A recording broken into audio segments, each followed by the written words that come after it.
Ini adalah cara tradisional yang dilakukan para petani untuk memastikan nangka tetap aman selama perjalanan jauh. Sebuah potongan kecil dibuat di pangkal buah, lalu bagian tersebut diolesi kapur sebagai pelindung alami. Metode turun-temurun ini sudah lama dipakai petani di Vietnam, terutama untuk nangka merah yang banyak ditujukan bagi pasar ekspor. Dari potongan kecil di pangkal buah itulah petani dapat membaca tingkat kematangannya. Warna daging, aroma yang keluar dari luka, hingga teksturnya memberikan petunjuk jelas apakah buah siap untuk dikirim jauh atau justru terlalu matang. Seleksi di titik ini sangat penting. Buah yang masih cukup muda dan kuat di perjalanan dipilih untuk ekspor, sementara yang kelewat matang langsung dialihkan ke pasar domestik. Kapur yang dioleskan berfungsi sebagai pelindung alami. Selain menutup luka agar tidak cepat menghitam, kapur juga membantu mengurangi risiko kontaminasi selama penanganan.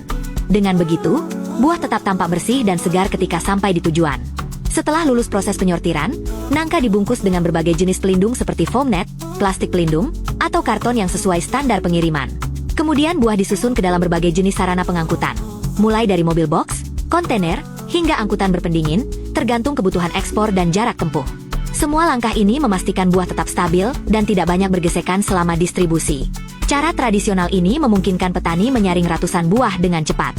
Nangka yang kematangannya pas dipilih untuk ekspor, sementara yang terlalu matang dialihkan ke pasar domestik. Langkah seleksi inilah yang membuat rantai distribusi tetap efisien, terutama karena perjalanan ke negara tujuan bisa memakan waktu lama dan melewati kondisi yang tidak selalu stabil. Dan pentingnya proses ini terasa semakin masuk akal ketika melihat seberapa besar skala perdagangan nangka Vietnam. Nilai ekspor nangka Vietnam kini mencapai ratusan juta dolar. Bahkan pada tahun 2023 angkanya menembus lebih dari 200 juta dolar, dengan Cina menjadi pasar terbesar dan paling menyerap hasil panen petani. Industri yang sebesar ini bergantung pada ketepatan penyortiran di tingkat petani, dan teknik potongan kecil plus olesan kapur adalah fondasi tradisional yang masih dipercaya hingga hari ini. Teknik turun-temurun ini mungkin terlihat sederhana, tetapi justru karena kesederhanaannya, metode ini tetap bertahan.